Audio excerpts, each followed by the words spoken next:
Good morning. Let me share my screen. My voice is audible? Yeah, I can hear it. Can you see my screen? Yes,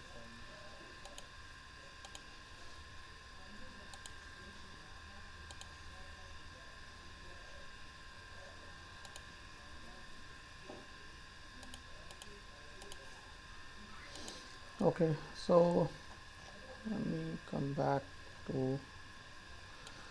So from the before we start, um, any questions, any problems in JavaScript or in this session that we had?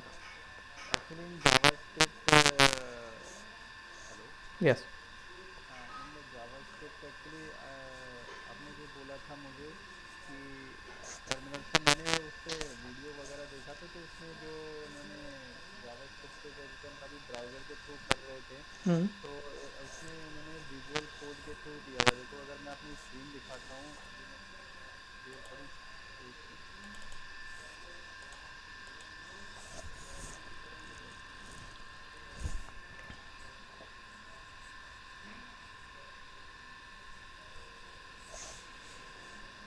हाँ जी, मुझे दिख रहा है.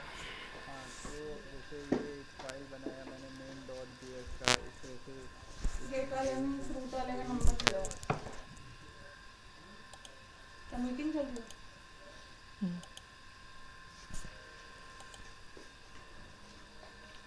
Hello. Hello. हाँ, तो यही इसी तरह से, तो आप कहते हैं अलग से कोई टर्मिनल बनाएंगे या कुछ है, तो उसमें इसी तरह से बनाया है, यूज़ किया हुआ है। हाँ, इसके अंदर कर सकते हो आप.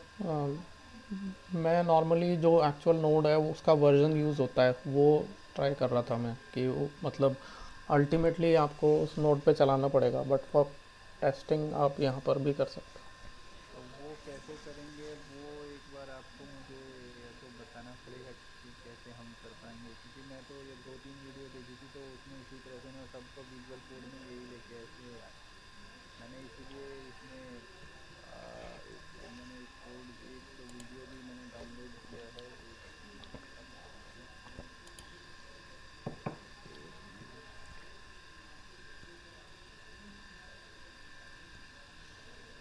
जैसे ये एक वीडियो मैंने डाउनलोड भी किया था सी पे। हो.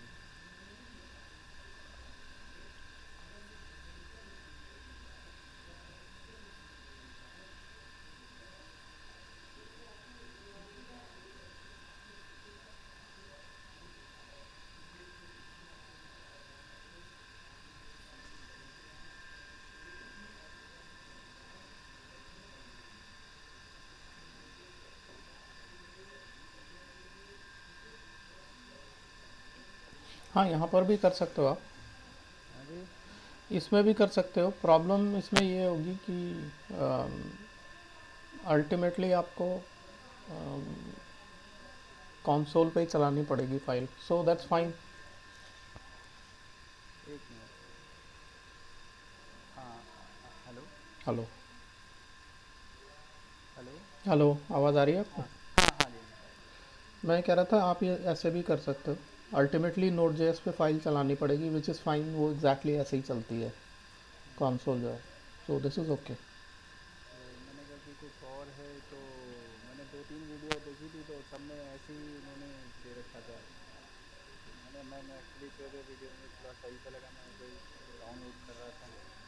नहीं, ठीक है. ये सीखने के लिए दिस इज़ फाइन. और या और कोई और मतलब एक्चुअल इन्वायरमेंट और कोई किसी तरह से होता है, तो वो मुझे बता दीजिए अगर कुछ है तो। इसका एक आईडीए आता है, नोड एक्लिप्स, बट वो अभी लेट्स नॉट गो देयर. आप इधर ही कर लो. अच्छा अच्छा। अच्छा अच्छा। और इसमें एक चीज़ और वो बोल रहे थे कि जैसे कि इसमें बहुत सारे जैसे जो ब्राउज़र के अंदर हम अलर्ट वगैरह हैं, प्रॉम्प्ट वगैरह हैं, और मतलब तो वो इसके अंदर नहीं चलेंगे। हाँ, वो मैंने आपको बताया था ना कि ब्राउज़र में जो डॉक्यूमेंट एलिमेंट होता है वो इधर नहीं होता. ब्राउज़र में यूआई होता है, वो इधर नहीं होगा. तो उसकी जगह आपको console डॉट लॉग यूज़ करना पड़ेगा. नहीं, जैसे कंसोल डॉट लॉग तो यूज़ कर ही रहे हैं, जैसे प्रॉम्प्ट उसके लिए मतलब प्रिंट वगैरह करने के लिए जैसे उसमें हम कोई जैसे अलर्ट जैसे कोई प्रॉम्प्ट है, प्रॉम्प्ट को हम जैसे कि कोई वैल्यू हम पहले उसको डिफाइन करते हैं, वो पूछता है कि आपको कौन सी वैल्यू से एज वैल्यू हमने करा था, तो एज में वो पूछता है कि भाई आपकी एज, हम पहले डिफाइन नहीं करते एज, तो वो यूज़र से वो पूछता है कि भाई आपकी एज क्या है, तब वो उसके उसके ऊपर वो पूरी प्रोग्रामिंग चलती है। तो इसमें भी ऐसे आएगा क्या कुछ? हाँ, जब सर्वर साइड कोड लिखोगे आप तो जैसे जब वो W3C स्कूल में जो उसने बनाया था ना, हम्म, रिक्वेस्ट एंड रिस्पांस, उसमें रिक्वेस्ट में आप ब्राउज़र से इनपुट्स डालोगे, वो रिक्वेस्ट के थ्रू आपके प्रोग्राम में आएंगी। वो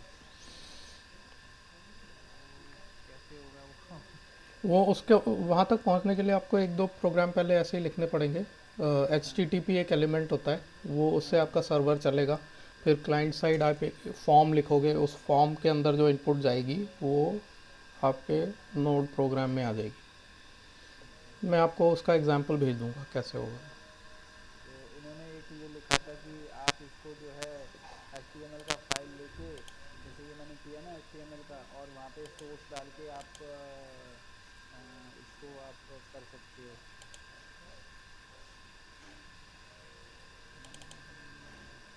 तो मैंने कहा देखते हैं एक बार। अभी मैं जो कर रहा हूँ, अब क्लास कर रहा था। हम्म। हाँ, क्लासेस बनाकर देखो आप कैसे क्लासेस बनती हैं। हाँ, अच्छा, इसमें मेरे को एक चीज़ पूछना था। हाँ जी। जो क्लासेस और फंक्शंस हैं, जैसे फंक्शंस तो किसी भी के अंदर हमने एक कोड लिखा और उसके अंदर फंक्शन डिफाइन कर दिया, फंक्शन का नाम डिफाइन कर दिया, बेसिकली फंक्शन ये हो गया। अब क्लास जो होता है वो उस ऑब्जेक्ट को इनिशियलाइज करने के लिए हम यूज़ करते हैं। हम्म। तो डिफरेंस क्या हुआ दोनों में? मतलब हम लोग अगर फंक्शन यूज़ कर रहे हैं तो क्लास यूज़ कर रहे हैं, दोनों में मतलब डिफाइन, मतलब पर्पज़ क्या हुआ? क्लासेस जो एक फंक्शनैलिटी है उसको ग्रुप करने के लिए यूज़ होती हैं। मतलब लेट्स से आपके कस्टमर के रिलेटेड जितने भी फंक्शंस हैं आप एक क्लास में रख दोगे, हाँ, या कोई भी जैसे आपके पास 5 फंक्शनैलिटी हैं, हम्म, कस्टमर्स, पेमेंट, हम्म, लॉगिन, इस तरह की। हम्म, तो इन हम्म, पांचों फंक्शनैलिटी की आप 5 अलग अलग क्लासेस बनाओगे। हम्म, जावास्क्रिप्ट में classes, JavaScript object oriented program नहीं होते, हम्म, लेकिन उनमें ऑब्जेक्ट ओरिएंटेड मीन्स आप क्लास बनाओ, लेकिन उनमें हम्म, ये क्लास का कॉन्सेप्ट बनाया हुआ है just hmm, to give it a feel के ये ऑब्जेक्ट ओरिएंटेड है। हम्म, तो आप, लेकिन अल्टीमेटली आपको क्लासेस में ही जो अच्छा प्रोग्राम होता है वो क्लासेस में ही बनता है। तो उसका पर्पज़ यही होता है, हर जगह किसी भी लैंग्वेज में, सी, सी प्लस प्लस, जावा, जिसमें भी क्लासेस यूज़ होती हैं, उसका हम्म, पर्पज़ ये होता है कि सेम फंक्शनैलिटी को एक ग्रुप में या एक फाइल में डाल दिया आपने। हम्म, अल्टीमेटली नोड जेएस में भी आप अलग अलग फाइल्स बनाओगे। एक जेएस जैसे मेन डॉट जेएस बनाई थी, हम्म, या नोड डॉट जेएस जो भी बनाई थी, हम्म, वैसे ही आप क्लासेस के नाम के कस्टमर डॉट जे एस या लॉगिन डॉट जे एस ऐसे बनाओगे, तो उसमें हम्म, एक एक क्लास होंगी। हम्म, तो यही फंक्शन होता है उसका। ठीक है। अच्छा, एक चीज़ और था, जैसे किसी एक मेरे को ये, जैसे एक एरे है या उसमें है, उसके अंदर चार पांच वैल्यूज़ हैं, ठीक है, हम्म। और उसमें से मुझे ना एक मैक्सिमम या मिनिमम वैल्यू निकालनी होती है। तो मैंने क्या किया था, पहले मैक्सिमम मैक्स करके मैक्स डॉट मैक्स मैक्स करके वो वैल्यू निकाला। हम्म। लेकिन वो वैल्यू, मतलब जो वैल्यू की, मतलब जैसे अगर 100 वो है, उस तरह से नहीं निकल रहा है, मतलब वो वैल्यू, मतलब मैक्सिमम वैल्यू नहीं निकल रहा है। जैसे माइनस दिया मैंने किसी बीच में, तो लेकिन वो मतलब टोटल उस तरह से नहीं निकल रहा है। उसमें ये इसने दे रखा है, जैसे दिखाता हूँ मैं, मैक्सिमम वैल्यू निकालने का तरीका भी इन्होंने जैसे दे रखा है, मैंने वैसे ही निकाला, लेकिन वो मैक्सिमम वैल्यू नहीं निकल रहा है।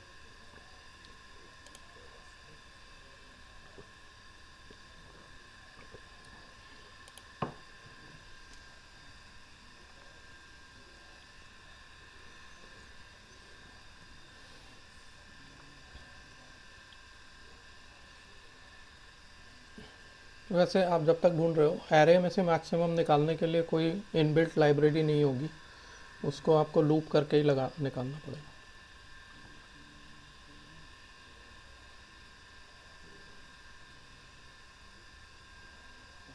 ना मैक्स, मेरा मैक्सिमम मैंने इसको क्या रखा है, एक minute, maximum minimum value maximum values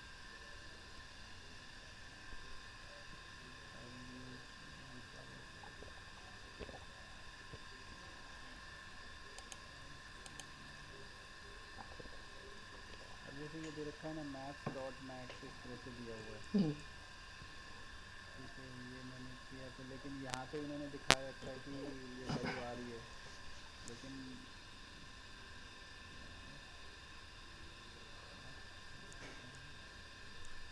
ये आ गया। अब ठीक है, अगर मैं यहाँ पे कुछ करता हूँ, सपोज कि करता हूँ,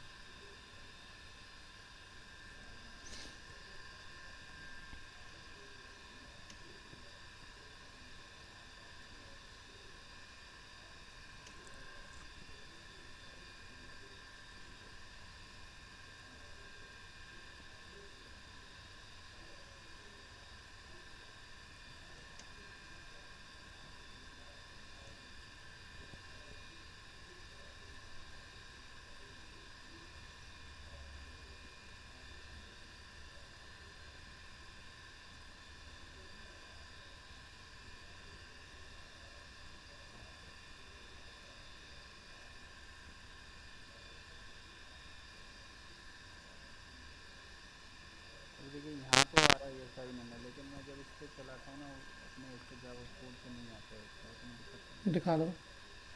शायद नहीं आता है वो, एक मिनट।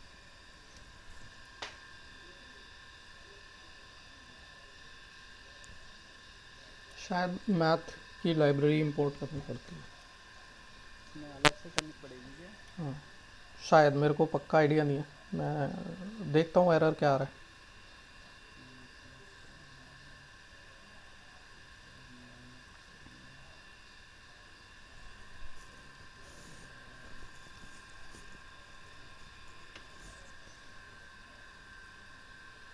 एक मिनट।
ये देखिए क्या था मेरा, टू आ रहा है इसमें, है ना।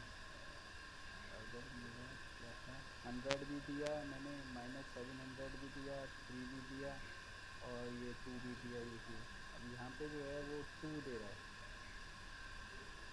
देख रहा हूँ मैं, ये ए जो है ये एरे नहीं है शायद। अगर अगर मैं इसको एरे भी बनाता हूँ, देखिए एरे भी बना देता हूँ, वो तो उससे कोई फर्क नहीं पड़ना चाहिए, उससे कोई फर्क नहीं पड़ेगा।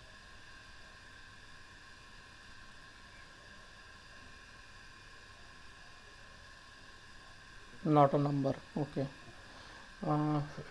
ठीक है, मैं चेक करके देखता हूँ इसको। तो मतलब अच्छा, दूसरा जैसे अब यही था, मैं एक ये बना रहा था अलर्ट वगैरह करके, तो ये उसमें कहते हैं कि अलर्ट वगैरह ये सिस्टम का, तो हमें बहुत सारी चीज़ें इनमें देखनी पड़ेगी। और एक चीज़ और था, ये पढ़ रहा था वो,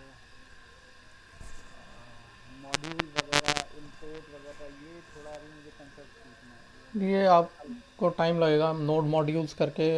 जितनी भी डिपेंडेंसी है ना, डिपेंडेंसी का हाँ मतलब ये होता है कि जो आप चीज़ें यूज़ कर रहे हो इसमें। अभी आप एक फ़ीचर इसमें देखोगे, जो एच टी टी पी हमने देखा था ना, उसके वो पहले लिखा हुआ था रिक्वायर।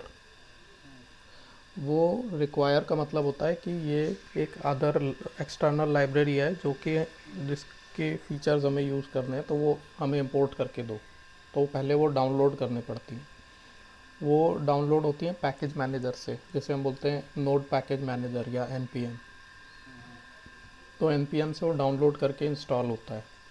अच्छा। तो आप जब हाइपरलेजर के प्रोग्राम्स लिखोगे तो उसमें एक फैब्रिक करके एक लाइब्रेरी इंपोर्ट होती है, वो पहले इंस्टॉल होगी।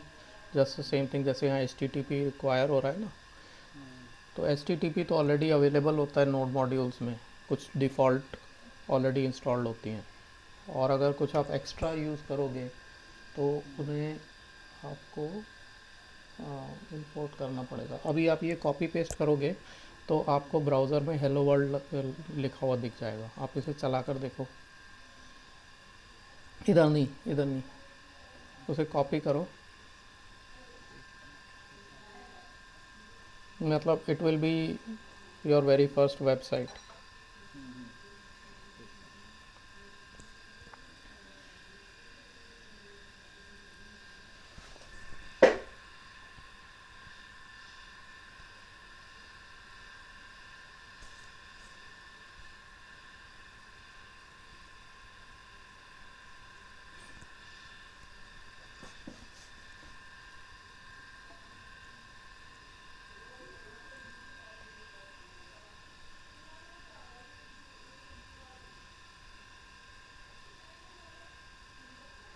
हूँ। नई फाइल बना लो। नई फाइल बना।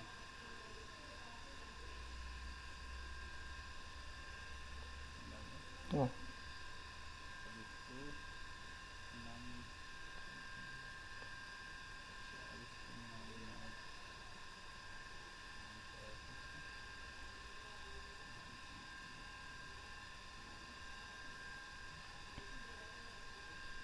सेव एज होगा ऊपर फाइल में। हाँ। Save as. नाम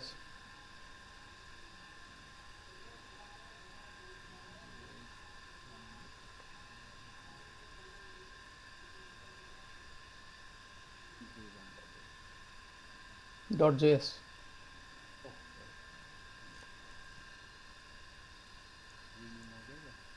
राइट क्लिक करके देखो, मैं आइडिया नहीं है। रीनेम, हाँ।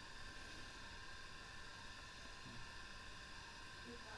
वैसे तो बिना JS के भी चल जाएगी, बट यहाँ पर फिर हाईलाइट नहीं हो पाएंगे आपके वो जो। अच्छा, चलो हाँ, अब ठीक है। हाईलाइट हो गया ना। हाँ। अब आप इसे चलाओ। नोड। नाम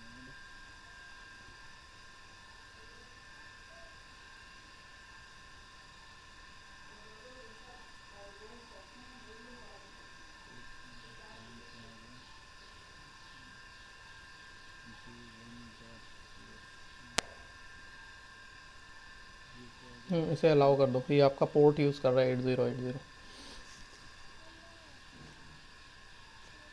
अब आप ब्राउज़र पे जाओ। हाँ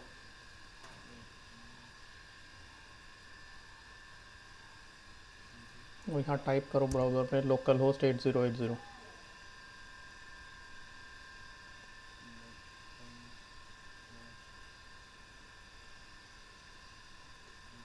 colon colon. Local host colon 8080 करना था। इसमें नहीं, एड्रेस बार में ही करना। ओके। दोबारा से। हाँ,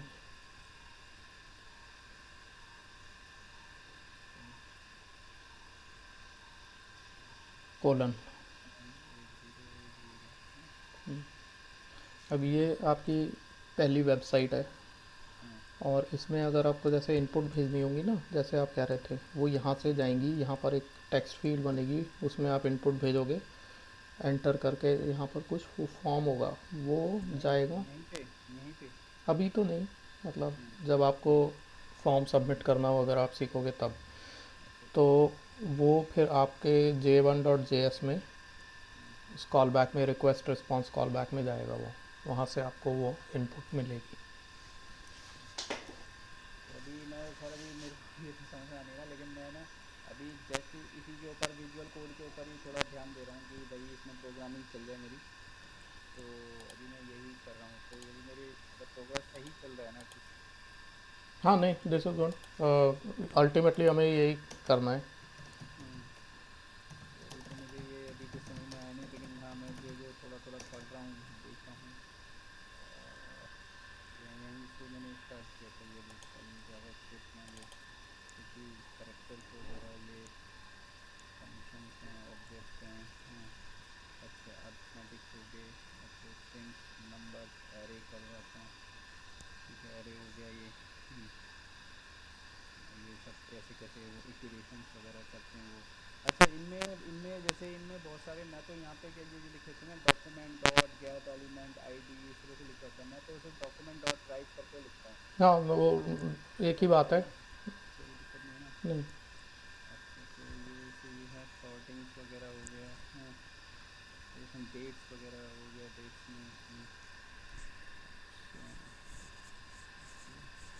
अच्छा अच्छा इसमें डेट्स में जैसे हम कुछ चीज़ मतलब जैसे अपन सिक्वल में अपन क्या करते हैं, पावर बीआई में करते हैं कि हमें डेट मतलब जैसे नेक्स्ट डे नेक्स्ट निकालना है या कुछ निकालना है, तो वो उस तरह से या फॉर्मेटिंग हम करते हैं क्या इसके अंदर जा। आपकी आवाज़ थोड़ी ब्रेक हो रही है। हेलो, अब आ रही है आवाज़? हाँ अब ठीक है। मैं ये कह रहा था कि जैसे हम लोग निकालते हैं ना कि जैसे कि हमें डाटा निकालना है कि भाई नेक्स्ट वीक का डाटा बताओ या प्रीवियस ईयर का डाटा बताओ, तो इस तरह से हम लोग इसके अंदर कोडिंग कर सकते हैं। हाँ हाँ, इसमें डेट एक पूरी लाइब्रेरी है। उसको आप डेट इनिशियलाइज करके उसमें -1 डे +1 डे ऐसे ऐसे कर सकते हो। Okay okay. जैसे इसमें लेकिन यह है कि आपको फॉर्मेट्स का ध्यान देना होगा। आप किस तरह से डेट इनपुट कर रहे हो। जावास्क्रिप्ट नॉर्मली डेटा इंटेंसिव नहीं होती, जो आप कह रहे हो कि हम उस तरह से डेटा फैच, वो आप क्या करोगे कि आपको मान लो पुराने ईयर का डेटा चाहिए, तो आप ईयर जावास्क्रिप्ट में रीड करोगे and that year will then be sent to the server. तो वो यूज़ मतलब हमारे इसमें यूज़ होगा, क्योंकि जैसे आपने बताया था कल टाइम स्टैम्प वगैरह इसमें यूज़ होता है, भाई कब हमारा ब्लॉक आया, कब का मतलब इसमें ट्रांजेक्शन हैं, तो वो इस पर्पज़ से मैं सोच रहा था कि कुछ इस तरह का हमारे को ज़रूरत पड़ेगी इसके अंदर। नहीं, ज़रूरत तो नहीं पड़ेगी क्योंकि वो सारा मैनेज हाइपर लेजर करता है। वो जावास्क्रिप्ट पर डिपेंड नहीं करता कि उसको डेट्स पता चले और टाइम स्टैम्प पता चले कि ब्लॉक का टाइम स्टैम्प क्या है। वो सारा कोड हाइपर लेजर के अंदर लिखा हुआ है अच्छा अच्छा। और हम वो मैनिपुलेट भी नहीं कर सकते because hmm, we will accept it at a high level कि ये सारे एल्गोरिदम्स बने हुए हैं उसमें। ब्लॉकचेन के अंदर व्हेन यू स्टडी ब्लॉकचेन, दो तरह से उसे समझना होगा। एक तो हम्म, हमें ब्लॉकचेन खुद बनानी हो, हम्म, जिसका मतलब ये है कि हम सारा कोड फॉर ब्लॉक कन्फर्मेशन और code hmm, for hashing and all वो खुद लिखें। Okay okay. और दूसरा हो कि हम दूसरी स्ट्रीम कि हम ब्लॉकचेन यूज़ करें, ब्लॉकचेन का कोई फ्रेमवर्क लाइक हाइपर लेजर और इथेरियम या बिटकॉइन हम्म, हम्म, यूज़ करने में जो एक्चुअल उसके अंदर लिखा हुआ है फॉर ब्लॉक कॉन्फर्मेशन क्या स्कीम है, for hmm, creation of block क्या स्कीम है, तो हम्म, वो उसको हम चेंज नहीं करते। उसको हम बस स्टडी करते हैं कि इसके अंदर ये हो रहा है। हम्म, 99% ऑफ द टाइम हमें सिर्फ यूज़ करनी होती है ब्लॉकचेन, अच्छा। क्योंकि आप ऑब्वियसली एप्लीकेशन प्रोग्रामिंग में जाओगे, राइट। हम्म, हम्म, तो एप्लीकेशन प्रोग्रामिंग में नॉर्मली किसी बिजनेस डोमेन को कंसिडर करके उसके लिए सॉफ्टवेयर बनाया जाता है। जैसे हम्म, आपके पास क्लाइंट आया, वो हेल्थ केयर में कुछ बनाना चाहता है, कोई एप्लीकेशन फॉर डॉक्टर्स या एप्लीकेशन फॉर हॉस्पिटल्स, या आपका कोई मैन्युफैक्चरिंग का क्लाइंट आया, हम्म, वो मॉनिटरिंग के लिए कि मेरी कितनी प्रोडक्ट्स बन गई, उन हम्म, प्रोडक्ट्स के बैच नंबर क्या है, ये सब इसके लिए हम्म, एप्लीकेशन बनाना चाहता है। तो हम्म, वो आपसे कहेगा कि ब्लॉकचेन सिस्टम चाहिए मुझे हाइपर लेजर, हम्म, मुझे हम्म, ये नहीं चेंज करना कि ब्लॉक्स कैसे बनेंगे, हम्म, क्योंकि ब्लॉक्स तो हाइपर लेजर बनाएगा अपने आप। हम्म, 99% जॉब्स एप्लीकेशन प्रोग्रामिंग में है। अच्छा। जो 1% रिसर्च में होता है कि हम्म, नई टाइप की blockchain, we will create our own blockchain. मैं आपको एक क्लास में दिखाऊंगा कि ब्लॉकचेन कैसे, मतलब वेरी सिंपल ब्लॉकचेन कैसे बन सकती है, hmm, but we will not do that hmm, as a project. मतलब हम ये नहीं करेंगे कि अब हम ब्लॉक्स बनाना सीखें और ये सब। We will only study Hyperledger to build more applications on top of it. ठीक है। तो ये जो आप कह रहे हो ये यूज़ तो होगा when you write smart contracts, तो उसमें डेट्स वेट्स भी यूज़ होंगी, but they are not block related dates या ब्लॉक कॉन्फर्मेशन टाइम, ये सब नहीं होगा उसमें यूज़। ये डेट्स आपके बिजनेस लॉजिक के लिए यूज़ होंगी कि मान लो मैंने कुछ डेटा एंटर किया स्मार्ट कॉन्ट्रैक्ट में हाइपर लेजर के, हम्म। और मुझे वो डेटा चाहिए of a particular time period, तब मैं स्मार्ट कॉन्ट्रैक्ट को ये डेट्स भेजूँगा कि इन डेट्स के बीच में डेटा चाहिए, हाँ तब वो निकाल के देगा। हाँ, वो वही उसी जैसे हम लोग SQL में निकालते हैं या पावर बीआई के अंदर निकालते हैं, तो वो उसी तरह से है कि पावर बीआई के अंदर हम डेक्स फंक्शंस लिखते हैं कि तो इस तरह से हम लोग जब मैनिपुलेट करते हैं, मॉडलिंग करते हैं डाटा की। राइट। हाँ, वो मॉडलिंग भी इसमें हो सकती है यूजिंग जावास्क्रिप्ट, एक्सेप्ट इसमें क्वेरी की फीचर्स नहीं होते, उसके लिए आपको डेटाबेस क्वेरीज ही लिखनी पड़ेंगी। JavaScript does not connect with database directly. अच्छा अच्छा। JavaScript is more like UI और सर्वर साइड लॉजिक। बैकएंड के लिए अभी भी आपको एसक्यूएल्स वगैरह और ड्राइवर लिखने पड़ेंगे। हम्म। तो अभी तो मैं फिर अभी अभी इसे छोड़ देता हूँ, बट मैं मेन अभी मेरा मेन जो चीज़ मुझे कुछ क्लास करना है और ये कैसे इंपोर्ट एक्सपोर्ट और ये थोड़ा सा इस पे काम करना है। हाँ, अब नेक्स्ट स्टेप आप npm थोड़ा समझने की कोशिश करो, नोड पैकेज मैनेजर से लाइब्रेरी कैसे डाउनलोड और इंपोर्ट होती हैं। एक मैं लिख लेता हूँ, एक मिनट होल्ड मैं आपको लिख के दे देता हूँ, ये जो डॉक्यूमेंट है ना, जो हमारा शेयर डॉक्यूमेंट है, उसमें मैं आपको एक स्क्रीन शेयर करता हूँ। एक्चुअली जो भी डिस्कशन है वो सारे मैं रिकॉर्ड करता जा रहा हूँ इसमें डॉक्यूमेंट में, जिससे कि आपको बाद में कभी रेफ़र भी करना हो। आप स्क्रीन शेयर बंद करना अपनी।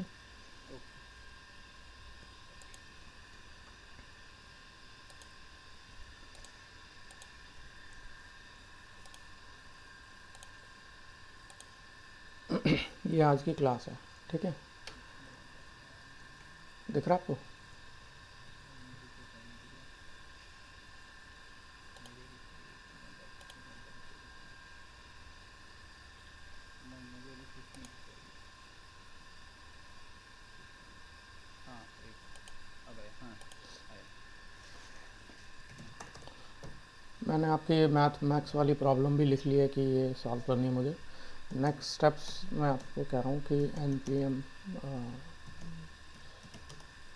Study npm, then study npm।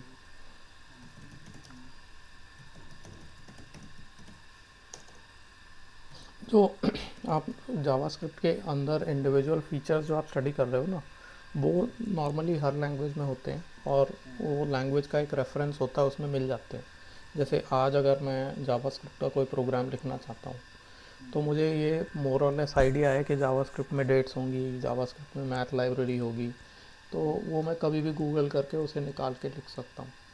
जो कोर चीज़ होती है किसी भी लैंग्वेज के लिए, जैसे अगर मैं जावा सीखता हूँ, अगर मैं हाइपर लेजर फ्रेमवर्क सीखता हूँ, तो उसे डिप्लॉय कैसे करना है, उसके अंदर डेटा कैसे मूव करता है, अगर हाइपर लेजर है तो डेटा वो उसके स्मार्ट कॉन्ट्रैक्ट्स कैसे लिखे जाते हैं, क्या क्या उसके अंदर हमें ऑलरेडी सेटअप चाहिए so that that smart contract can work.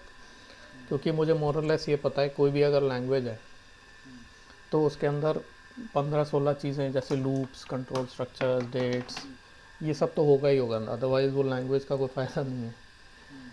तो यू कंटिन्यू, आप अपना जावास्क्रिप्ट का जो लैंग्वेज का स्टडी कर रहे हो दैट इज़ ऑल्सो गुड, वो भी आप कंटिन्यू करो। साथ में उसके अराउंड जो अब N P M is specific to JavaScript, ये जावास्क्रिप्ट के पैकेज मैनेजमेंट के लिए होता है, और इससे आप नए सॉफ्टवेयर इंस्टॉल कर सकते हो जो कि जावास्क्रिप्ट को चाहिए।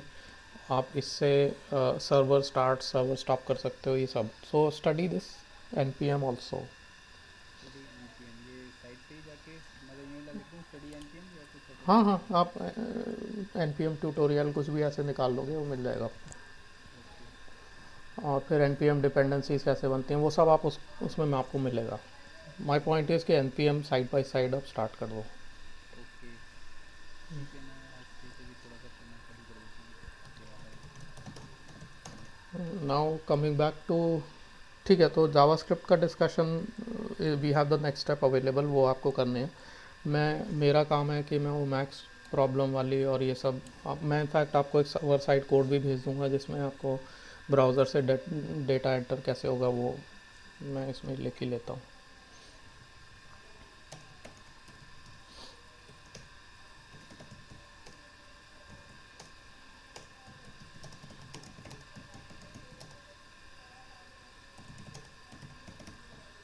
ये दोनों काम मैं आपको करके भेजूंगा, ठीक है। और ब्लॉकचेन में लास्ट टाइम हमारा कुछ मतलब पूरा डिस्कशन नहीं हो पाया था, बट जो पूरा वो नहीं हो पाया था वो हाँ, थोड़ा। तो तब भी कुछ जो आधा हुआ था उस पर आपको कुछ क्वेश्चन है? नहीं अभी कुछ क्वेश्चन नहीं है, बस मुझे एक चीज़ था कि मतलब मैं सब चीज़ हम जब ये ब्लॉकचेन का पढ़ रहे थे तो जैसे अभी हम लोग नॉन्स वगैरह ये सब पढ़ रहे थे, इसमें एक आपने माइनिंग का भी बोला था कि जैसे जैसे जो प्रायोरिटी होती जाएगी उसके अंदर डाटा आता जाएगा। अच्छा मेरा कंसर्न ये था कि जैसे डाटा जो जाएगा जैसे सिर्फ ये खाली आपने कहा था कि ट्रांजेक्शन्स के लिए यूज़ होता है ये बेसिकली बिटकॉइन वाला जो ब्लॉकचेन। अच्छा तो ये सिर्फ अगर जो हमारी ट्रांजेक्शन है जो हम जैसे हम जिस फॉर्म में ट्रांजेक्शन करते हैं वो इस सिर्फ बिटकॉइंस का ही होगा या हमारी जो हम लोग जिस तरह के ट्रांजेक्शन करते हैं उस तरह का में भी हम यूज़ कर, क्योंकि कोई भी आदमी एक आपने कहा था कि कोई भी आदमी इसको जैसे से चेंज कर देगा तो डाटा आगे का उसके क्या कहते हैं हैशेस चेंज हो जाएंगे। तो उस वे में मैं पूछ रहा था कि मतलब ये मतलब यूज़ कैसे होगा, मतलब केस क्या मतलब यूज केस क्या रहेगा फिर ब्लॉक मतलब बिटकॉइन ब्लॉकचेन का, मतलब कैसे हम मतलब एज ए किसी के पास जाएंगे मैं बिटकॉइन ब्लॉकचेन बना सकता हूँ क्या, मतलब वो क्या हम उसको बताएंगे कैसे? ओके, तो बिटकॉइन ब्लॉकचेन जो होती है that is only meant for money transfer. हाँ जी हाँ जी। एक तो ये इम्पोर्टेंट बात है। दूसरी, बिटकॉइन ब्लॉकचेन पब्लिक ब्लॉकचेन है, हाँ जी। वो ऑलरेडी बनी हुई है और वो चल रही है। हाँ जी हाँ जी। जैसे ब्लॉकचेन डॉट इन्फो पे आप जाओगे हम्म, तो आपको ये बिटकॉइन ब्लॉकचेन में अभी क्या क्या डेटा आ रहा है वो आपको दिखा रहा है। फिर 14 मिनट्स पहले ये वाला ब्लॉक माइन हुआ था ओके ओके। और अब बिटकॉइन ब्लॉकचेन में 62,000 नो 6,23,265 ब्लॉक्स आ चुके हैं। इसका साइज़ ये है। तो ये वर्ल्ड वाइड यही है, this is what it is. और आपको इसमें कुछ चेंज नहीं करना। अगर आप अपनी ब्लॉकचेन बनाते हो बिटकॉइन ब्लॉकचेन यूज़ करके, hmm, then it becomes your use case. फिर आप अपनी क्रिप्टो करेंसी उसमें डाल सकते हो बिटकॉइन जैसी, या उसको किसी और फीचर में यूज़ कर सकते हो। इंस्टेड ऑफ क्रिप्टो करेंसी आप उस पर रियल एस्टेट प्रॉपर्टी कॉइन बना के उस पर रियल एस्टेट की यूज़ केस बना सकते हो। But that will only happen जब आप अपने सर्वर पे अपनी बिटकॉइन नेटवर्क स्टार्ट करो। Okay okay. ये तो अभी दुनिया में चल रहा है and no one can change it. ये world wide around 50 to 60,000 nodes हैं जो कि इस इस ब्लॉकचेन में अपने ट्रांजैक्शंस भेज रहे हैं। जब आप मान लो आपको, अब मैं थोड़ा स्पेसिफिक होता हूँ, मान लो आपको बिटकॉइन बाय करने हैं, hmm, then how will you do it? So one way is कि आप एक माइनर बन जाओ। हम्म, माइनर बन के आप अपना सर्वर डालो, आप एक ब्लॉक कंफर्म करो, आपको 5 बिटकॉइन मिल जाएंगे। हम्म, दूसरा तरीका है कि आप बिटकॉइन ख़रीद लो। अच्छा। ख़रीदना मीन्स आप कुछ डॉलर्स किसी को दो, वो आपको आपके एड्रेस पे बिटकॉइन दे देगा। अब मैं ये जो एड्रेस बोल रहा हूँ इसको थोड़ा और स्पेसिफिकली समझते हैं। एड्रेस क्या होता है?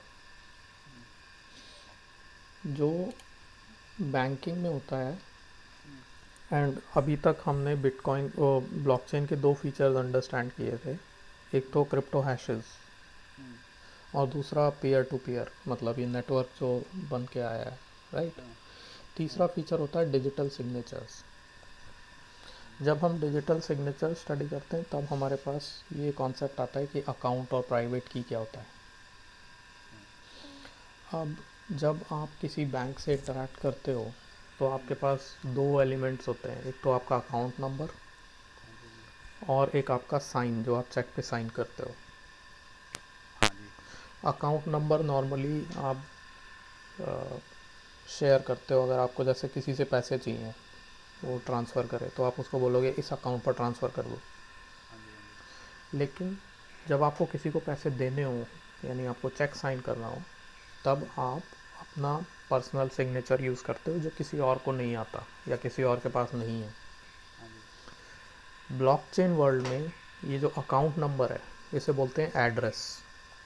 अकाउंट नंबर को एड्रेस, ओके। और हाँ। जो सिग्नेचर है, जो आपकी एबिलिटी टू साइन है, उसे बोलते हैं प्राइवेट की। अच्छा, सिग्नेचर वो जो अपना सिग्नेचर है, सिग्नेचर प्राइवेट की, ओके। हाँ, और ये जो प्राइवेट की है ये आपकी सीक्रेट की है। इट्स वही अल्फ़ा न्यूमेरिक की होती है जिसमें नंबर्स और लेटर्स होते हैं। अच्छा अच्छा। एड्रेस भी इसी की से निकला हुआ एक क्या बोलेंगे इसे, इसका आइडेंटिफायर है कि ये प्राइवेट की का ये एड्रेस है।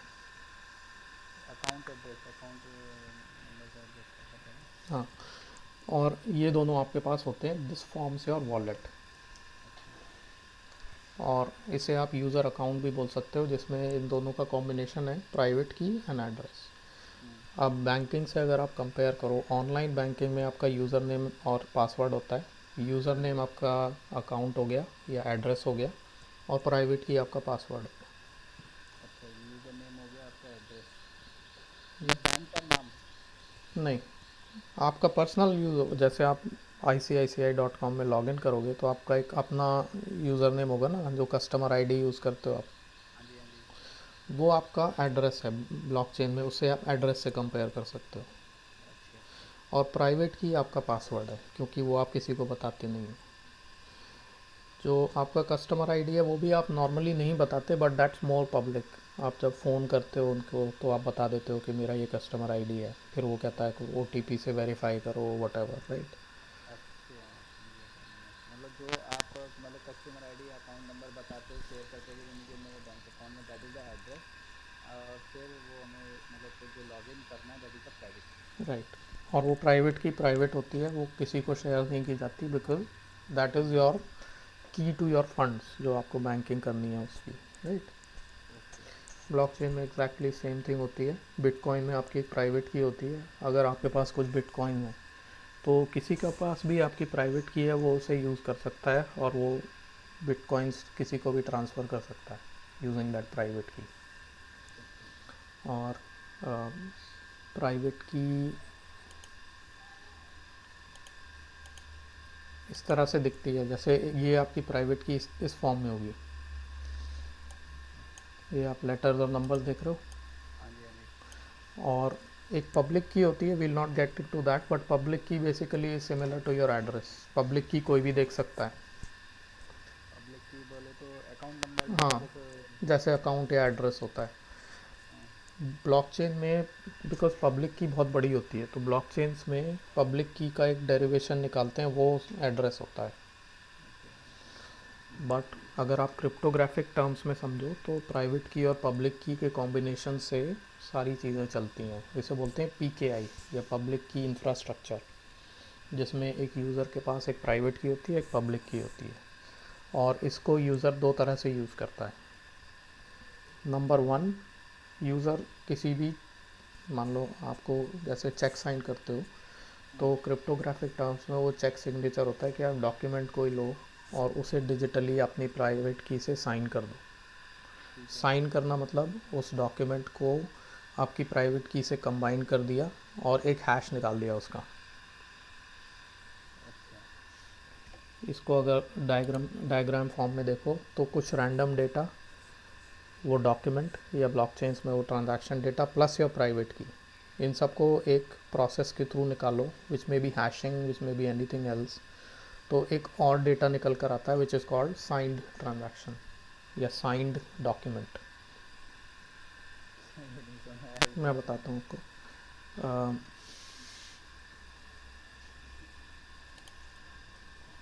आपकी प्राइवेट की है ये,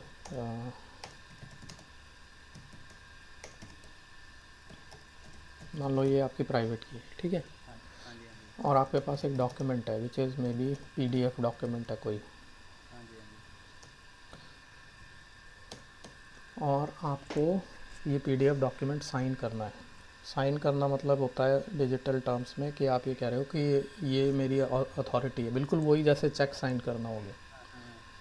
तो अब साइन डॉक्यूमेंट क्या होगा, राइट? हम्म, साइन हम्म, डॉक्यूमेंट वो होगा कि आप अपनी प्राइवेट की को, हम्म, मान लो इस प्राइवेट की प्लस हम्म, PDF डेटा, हम्म, इसको हम्म, एक प्रोसेस के थ्रू निकालो।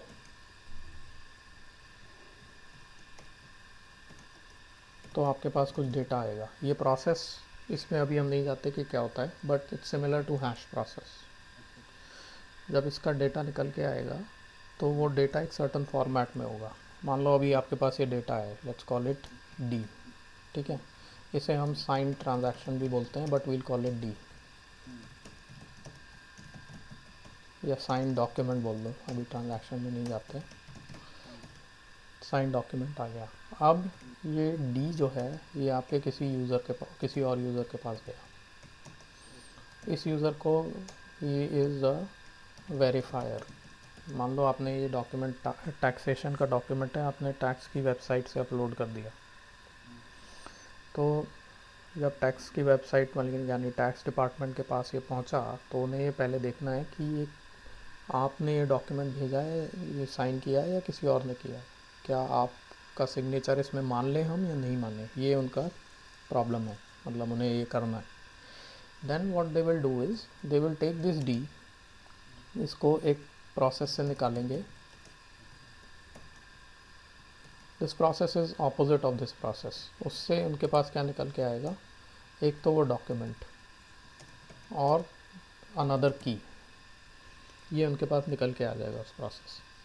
दिस की इज़ नॉट द प्राइवेट की। अच्छा। ये की जो होती है, दिस इज़ कॉल्ड पब्लिक की। पब्लिक की। और ये पब्लिक की यूज़र अपनी पब्लिश करता है। जैसे आप यहाँ पर हो, प्राइवेट की आपने यूज़ की, आपके पास रही, आपने किसी से शेयर नहीं की, बट इस प्राइवेट की का एक काउंटर पार्ट होता है पब्लिक की, वो भी आपके पास है, बट वो आपने सबको दिखा रखी है कि मेरी ये पब्लिक की है। पब्लिक की आप बोल रहे थे एक तरह का, मतलब ये मतलब जैसे आपका कस्टमर आईडी या अकाउंट नंबर टाइप की हाँ, आप कह रहे थे। बिल्कुल बिल्कुल वही चीज़ होती है। हाँ, बट इसका भी फॉर्मेट ये ही होता है, ऐसे ऐसे करके, बट ये बहुत लंबा होता है नॉर्मली, अच्छा। ठीक है? तो ये पब्लिक की आपने ये बोल रखा है कि मेरी ये पब्लिक की है, कोई भी देख लो, मैं इस पब्लिक की को यूज़ करता हूँ। ओके। और आप आलोक हो तो आपने पब्लिक की के साथ लिखा हुआ है कि ये आलोक की पब्लिक की है। अच्छा, अच्छा। अब इन टैक्स वालों ने देखा कि ये पब्लिक की है और ये डॉक्यूमेंट है, उन्होंने इस हम्म, पब्लिक की को इस पब्लिक की से मैच किया। उन्होंने आपकी या तो वेबसाइट पे या आपके मिनिस्ट्री की वेबसाइट जहाँ से आपने पब्लिक की बनाई है, वहाँ जाकर हम्म, देखा कि किसकी पब्लिक की है, तो लिखा हुआ आया आलोक की। हाँ जी, हाँ जी। तो उन्हें वेरीफाई हो गया कि आलोक ने डॉक्यूमेंट साइन किया है, क्योंकि ये प्राइवेट की जो थी आलोक की, जो आलोक के पास है, वही ये पब्लिक की बना सकता है, और कोई प्राइवेट की पब्लिक की नहीं बना सकती। अच्छा, प्राइवेट की ही पब्लिक की बना सकता है। हाँ, इनफैक्ट आप इसको ऐसे समझ लो, हम्म, प्राइवेट की हम्म, को अगर हम हैश करते हैं हाँ जी। तो पब्लिक की आती है। अब हमने जो हैशिंग की प्रॉपर्टीज़ स्टडी की थी, उसमें एक हैश की प्रॉपर्टी ये थी कि कोई भी इनपुट है, हाँ, उसकी आउटपुट दूसरी की इनपुट से नहीं बन सकती, वो उसी इनपुट से बनेगी। हाँ जी, हाँ जी, हाँ जी, हाँ जी। तो इसका मतलब यही हमारी प्रॉपर्टी हमें यहाँ चाहिए कि प्राइवेट की से ही पब्लिक, एक ही प्राइवेट की है, उसी से एक ही पब्लिक की बनेगी। ओके, तो मतलब जो हैश अगर हम प्राइवेट की करेंगे तो वो एक पब्लिक की बनेगी, और दैट पब्लिक की इज मतलब सेम मतलब उस प्राइवेट की होगी, मतलब जो जो प्राइवेट की का नंबर है जो भी है हमें। हम्म, अच्छा, मुझे एक इसमें एक चीज़, मुझे इसमें एक डाउट है, जैसे अभी हम हैश कर रहे हैं तो इसमें एक चीज़ है, जैसे मान लीजिए पासवर्ड, ये एक प्राइवेट चीज़ है पासवर्ड टाइप, हाँ, ठीक है। अब मान लीजिए प्राइवेट की में आपने भी अपने अकाउंट में जो पासवर्ड डाला, मान लीजिए 1234 डाला, मैंने भी अपने प्राइवेट की में 1234 में डाला, हम्म। तो प्राइवेट की जो दोनों का सेम हुआ, तो उसका मतलब वो पब्लिक की भी दोनों का सेम होगा। Good question, good, very good question. मेरे से कभी पूछा नहीं किसी ने, बट इट मेक सेंस। तो हाँ तो मैं पासवर्ड मैं सीख जस्ट उससे आपने जो एक लेनदेन बताया ना अकाउंट वे में, मैं उस वे में बस क्वेश्चन पूछ रहा हूँ। नहीं, absolutely it makes perfect sense.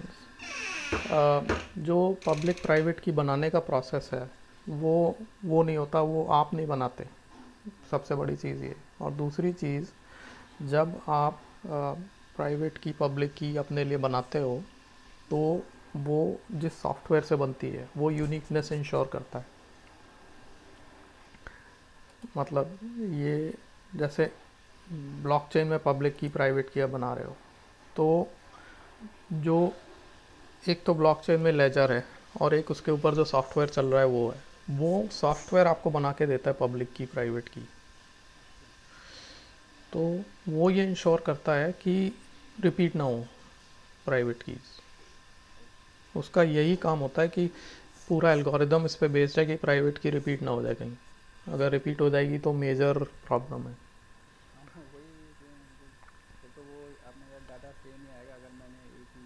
हाँ, अभी जैसे अगर मैं थोड़ा स्पेसिफिक होकर आपको दिखाऊँ, myetherwallet.com is the public key private key manager for blockchain called Ethereum. अच्छा। Ethereum is like Bitcoin. हाँ हाँ। ये आपको एक ऑप्शन देता है कि आप एक नई पब्लिक प्राइवेट की बनाओ और पब्लिक की बनाओ। इसके अंदर, जैसे अगर आप ये लिखा है ना, गेट न्यू वॉलेट, हम्म। गेट न्यू वॉलेट जो है, वो आपका वो प्रोसेस चलाता है जिससे कि आपकी पब्लिक और प्राइवेट की बने। हम्म। तो इसके अंदर जो लॉजिक लिखा हुआ है वो कई रैंडम चीज़ें कंसिडर करता है। जैसे कि अभी का टाइम क्या हो रहा है, टाइम स्टैम्प। हाँ। दूसरा, जिस हार्डवेयर पे ये बन रहा है उस हार्डवेयर के कुछ नॉन रिपीटेबल चीज़ें। इनफैक्ट मुझे ठीक से पता नहीं इनका एल्गोरिदम क्या है, बट कई और ऐसे ही वॉलेट सॉफ्टवेयर होते हैं जो पब्लिक प्राइवेट की बनाते हैं, वो ये कंसिडर करते हैं कि उस टाइम पर आपके सीपीयू का टेम्परेचर क्या था, या आपके फ़ैन की स्पीड क्या थी। ये रिपीट नहीं हो सकती चीज़। और इन सब सारे डेटा को, ये सब रैंडम डेटा है, और इन सब को कंबाइन करके वो आपकी प्राइवेट की बनाता है। तो हमेशा ये यूनिक बनेगी। ओके। तो इनफैक्ट 15-16 इसमें शायद फीचर्स आते हैं। एक और तरीका होता है प्राइवेट की बनाने का, जो आपके, एक मिनट,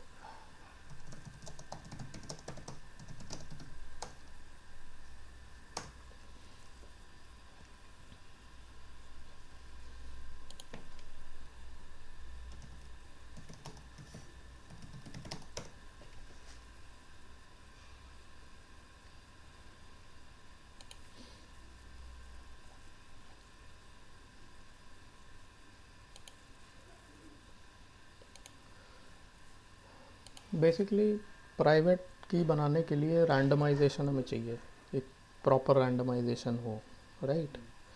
तो उसमें अलग अलग वॉलेट्स अलग अलग तरीके से रैंडमाइजेशन, एक मिनट, पुट्टी से ही बनती है, ओके।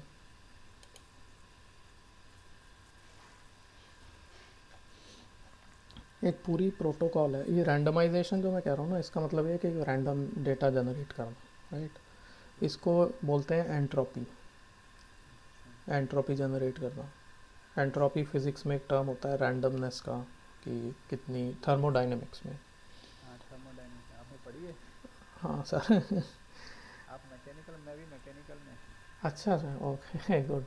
आप मैकेनिकल के हैं क्या? नहीं, मैं फिज़िक्स में ग्रेजुएट हूँ मैं। अच्छा अच्छा अच्छा, नहीं मैं एक्चुअली मैकेनिकल बैकग्राउंड है मेरा। अच्छा, हाँ, तो उसमें आपने ऑब्वियसली सब ये पढ़ा होगा। एंट्रोपी एक प्रिंसिपल है जिसमें ये होता है कि अ, आप एक हीट जनरेट जो हो रही है वो रैंडमली डिस्ट्रीब्यूट होती है और हीट सिस्टम की हमेशा बढ़ती है। तो टेम्परेचर नहीं होता, बस हीट बढ़ती है तो उससे स्टेट चेंज होती है। हाँ, तो वो उसको क्रिप्टोग्राफिक टर्म्स में भी यूज़ करते हैं इसको। क्रिप्टोग्राफिक टर्म्स में एंट्रोपी का मतलब होता है कि सिस्टम में कितनी रैंडमनेस है। ओके। तो मतलब इट्स अ रिसर्च टॉपिक कि आप एकदम प्योर रैंडम नंबर कैसे बना सकते हो जिसमें कोई भी ऐसे चांस ना हो कि एक स्पेसिफिक नंबर बने। तो सारी ये रिसर्च जो होती है ये इस पे फोकस करती है कि हम एक ऐसा एल्गोरिदम लिखें जिससे कि एकदम प्योर रैंडम नंबर मिले जो कि कोई भी गेस ना कर पाए। तो एक तरीका इसमें यह होता है कि वो आपके माउस का मूवमेंट देखते हैं। जैसे अभी मैं माउस घुमा रहा हूँ, राइट, आपको दिख रहा है ना। हाँ जी, तो हाँ जी। इस माउस को घुमाने से कुछ रैंडम पाथ जनरेट हो रहा है, वो हर किसी का अलग होगा। अगर आप घुमाओगे तो आप कहीं और घुमाओगे, मैं घुमाऊंगा मैं कुछ और करूँगा, मैं सर्कल्स में ना घुमाऊँ, ऐसे ऐसे भी कर सकता हूँ। तो जो की जनरेटर है वो कहेगा आप माउस घुमाओ अपना पूरे 1 मिनट तक, मैं ऐसे ऐसे ऐसे ऐसे घुमाऊंगा, वो पूरा पाथ कैप्चर करेगा। वो पाथ 100% रैंडम होगा, वो कभी रिपीट नहीं होगा। इनफैक्ट मुझसे भी कहें कि फिर से वो पाथ घुमाओ, मैं नहीं घुमा सकता। नहीं घुमा सकता। तो वो कैप्चर करेगा उस पाथ के डेटा को, वो यूज़ करके प्राइवेट की जनरेट कर लेगा। अच्छा, ऐसे भी कुछ है। हाँ, हाँ।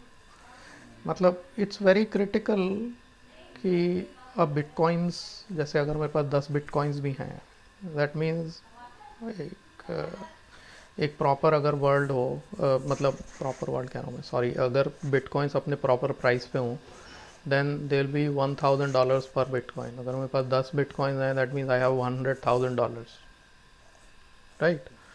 तो मेरे को ये इंश्योर करना बहुत ज़रूरी है कि मेरी की जो है एकदम रैंडम है, कोई गैस नहीं कर सकता, अदरवाइज दोज आर स्टोलन। हाँ, वो वही स्टोन। तो इसीलिए इतनी रिसर्च इसमें होती है कि रैंडम की जनरेट करने का क्या तरीका है। तो वो तो सिस्टम अपने आप कर लेगा ना, वो जो सॉफ्टवेयर है। हाँ, तो वो सॉफ्टवेयर के अंदर लेकिन कोड ऐसा लिखना चाहिए, लिखा होना चाहिए जो कि मेरे को ये इंश्योर करे कि ये रैंडम की है। अगर वही सॉफ्टवेयर ये कर रहा हो कि वो हर किसी की सेम की जनरेट कर रहा हो, और जिसने वो सॉफ्टवेयर लिखा है उसको भी वो की भेज देता हो बैकग्राउंड में। तो उसके लिए कैसे क्या करेंगे फिर, मतलब तो कैसे करेंगे? उसके लिए जैसे माई ईथर वॉलेट है, इसका सारा कोड भी अवेलेबल है इंटरनेट पे। अच्छा, अच्छा, अच्छा। उस कोड में जाकर जो भी एक्सपर्ट्स होते हैं वो ये देखते रहते हैं कि इन्होंने कहीं ऐसे गलत कोड तो नहीं लिखा हुआ है इसमें। दूसरा तरीका ये होता है कि आप अपना कोड खुद लिखो। अच्छा। अब मैं जावा या जावा स्क्रिप्ट से भी की बना सकता हूँ, और जावा स्क्रिप्ट का कोड ऐसा नहीं है कि उसमें ये काम हो रहा हो, क्योंकि that is being used world wide by millions of people. फ़ौरन उन्हें पता चल जाएगा। तो to ensure all of what I am saying, a lot of effort and research goes into it.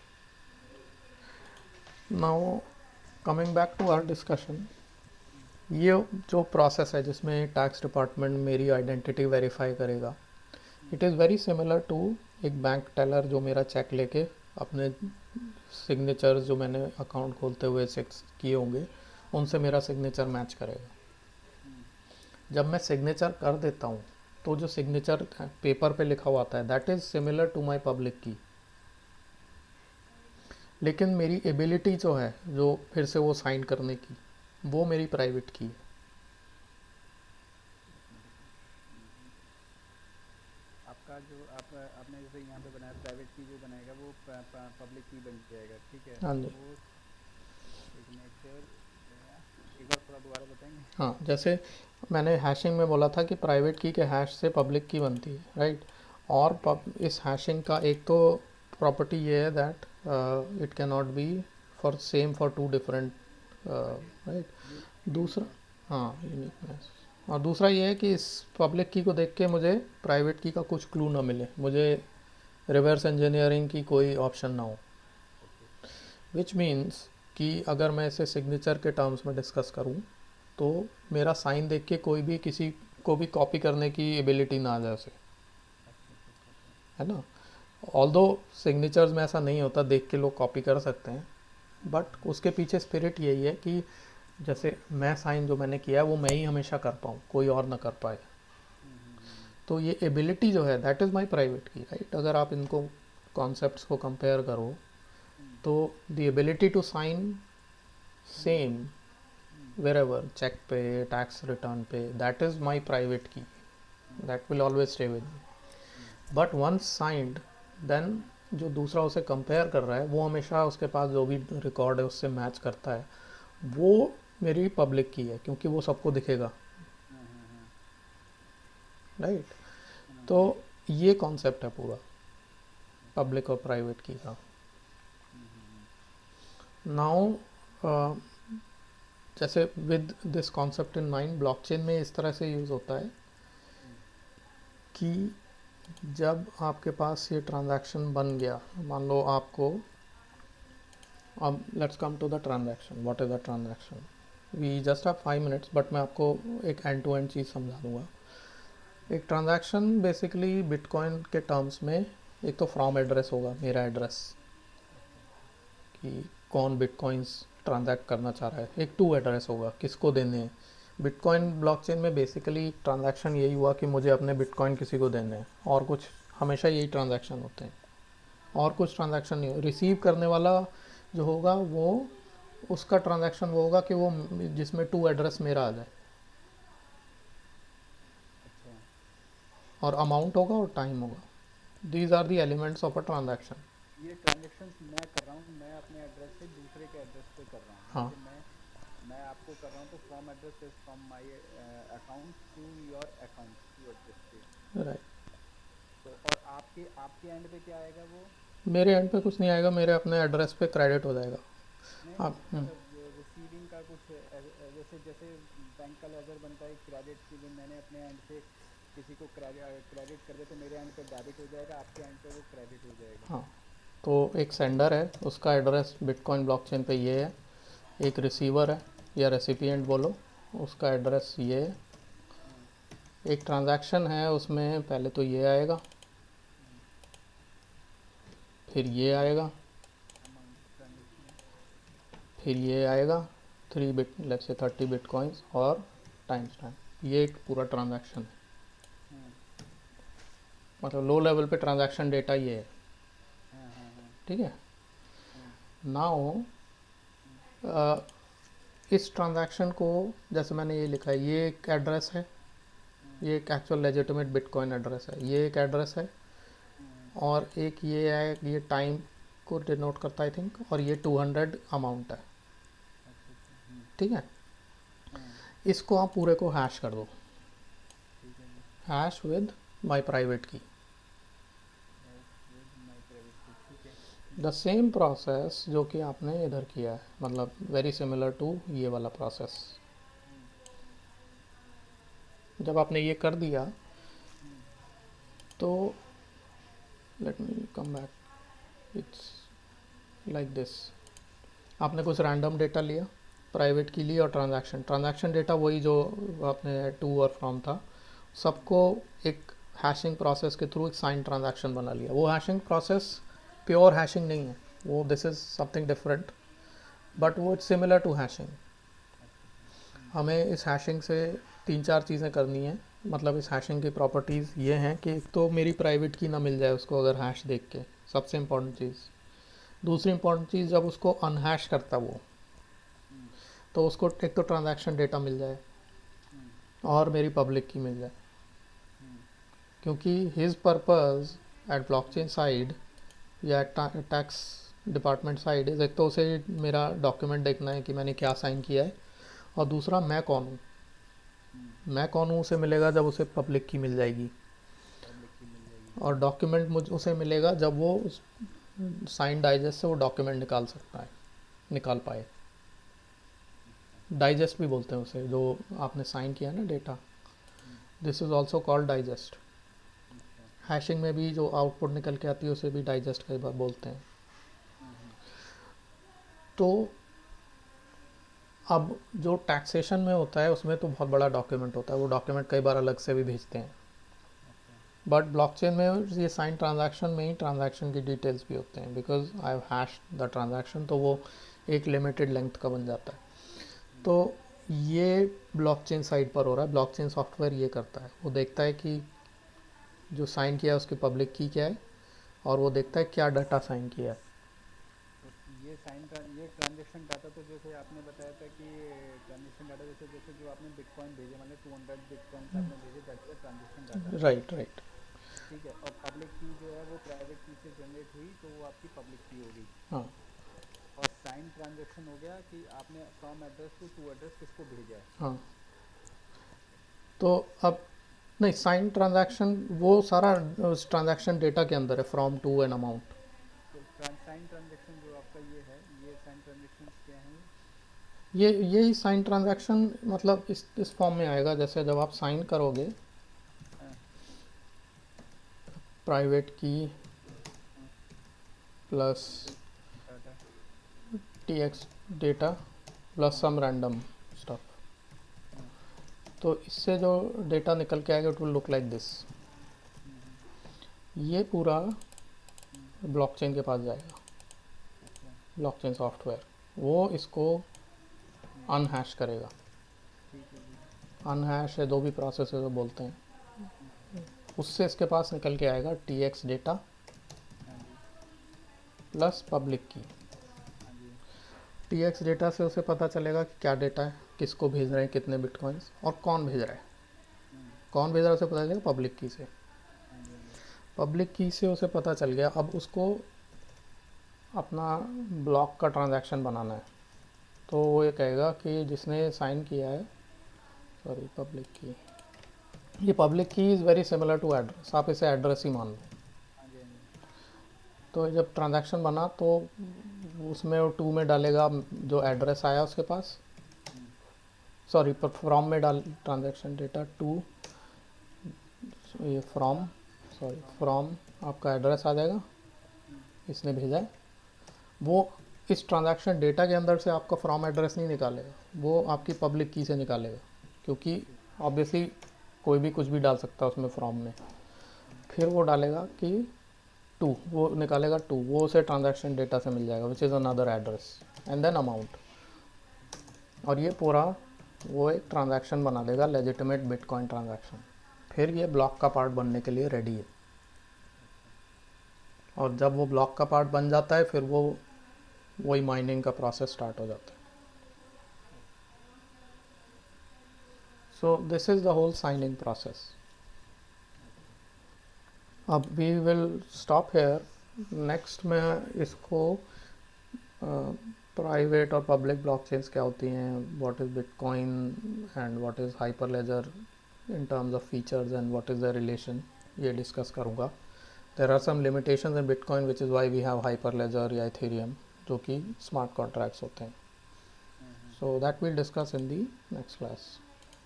तो क्लास नेक्स्ट आज होगी या कल, क्योंकि अब 2 दिन थोड़ा छुट्टी है तो मैं सोच रहा। ठीक है, मंडे को कर लेते हैं, आज तो नहीं नहीं मुश्किल है। नहीं नहीं नहीं, छुट्टी वाले दिन नहीं कह रहा हूँ, मंडे नहीं करूँगा। अच्छा, मंडे नहीं कर सकते। नहीं नहीं, मंडे कर सकते हैं, मतलब मैं 2 दिन को यूटिलाइज करना चाह रहा था। शाम को अगर आप कर सकते हो तो मेरे को बहुत अच्छा सूट करता है, क्योंकि शाम को मेरे सारे काम ख़त्म हो जाते आज रात को ऐसा करें तो एक्चुअली प्रॉब्लम क्या है, नेटवर्क की प्रॉब्लम हो जाती है वहाँ हैं। पे ऐसा ना करते हैं, तो। शाम को ट्राई करते हैं, अगर नहीं होगा तो कल I will create more time in the morning. हाँ मॉर्निंग, क्योंकि मॉर्निंग में क्या होता है, सारा नेटवर्क सब बंद रहते हैं, सब लोग तो यूज़ नहीं करेंगे तो सही है जल्दी। ओके, बट ऐसा होना नहीं चाहिए, नॉर्मली स्पीड ज़्यादा फ़र्क नहीं। तो क्या है, यहाँ पे 16 फ्लोर पे मैं रहता हूँ। Okay okay. तो 16 फ्लोर पे क्या होता है, अभी नेटवर्क का बहुत प्रॉब्लम चल रहा है, अभी गवर्नमेंट की तरफ से भी आ रहा है, क्योंकि सब लोग छुट्टी पे हैं तो सब लोग डाटा स्ट्रीमिंग कर रहे हैं डाटा। हम्म। तो अभी ये क्या है कि प्रॉब्लम इशू हो जाता है फिर। ठीक है, नो प्रॉब्लम। शाम को देखते हैं, if it works, if it doesn't work कल के लिए एक्सटेंडेड रखेंगे थोड़ा। हाँ, कल एक काम करते हैं, कल एक्सटेंडेड करते हैं 8 से ही, है ना। ठीक है। और आपके मंडे से क्या छुट्टी ख़त्म हो रही है? नहीं नहीं नहीं नहीं, अभी तो लॉकडाउन है सर, 21 दिन तक लॉकडाउन है। ओके। तो मतलब मतलब 1 घंटे से ज़्यादा क्लास आई डोंट माइंड कि कितने लंबा चलता है, क्योंकि अगर जैसे 30 दिन में होता है हमारा, मान लो 30 दिन में ख़त्म, तो जब तक ख़त्म नहीं होगा मैं करता रहूँगा। सो डोंट वरी कि कोई चीज़ मिस हो जाए, वो मैं पूरा कंप्लीट करा नहीं, के ही रहूँगा। मुझे तो एक्चुअली बस वही है आपके साथ थोड़ा प्रैक्टिकल, ये क्या है कैसे मुझे इसको हम्म। करना है, तो मुझे इसके बाद 2-3 प्रोजेक्ट्स आपके साथ, आपके पास जो प्रोजेक्ट्स हैं और लाइव इन्वायरमेंट में जो भी आपके हैं, तो मैं उसके साथ आपके साथ, क्योंकि मुझे अब इसी के अंदर अपना वो बनाना है। ठीक है, वो विल डेफिनेटली डिस्कस दैट। तो मैं थोड़ा सा इसीलिए इसके ऊपर थोड़ा फोकस ज़्यादा कर रहा हूँ। नहीं, ठीक है, ठीक है, मेक सेंस। ठीक है sir, okay sir, okay, thank you. Thank you. अच्छा सर, इसकी वीडियोज़ वगैरह मैंने कैसे रिकॉर्ड करेंगे? कर लिए, मैं देखो ये फिनिश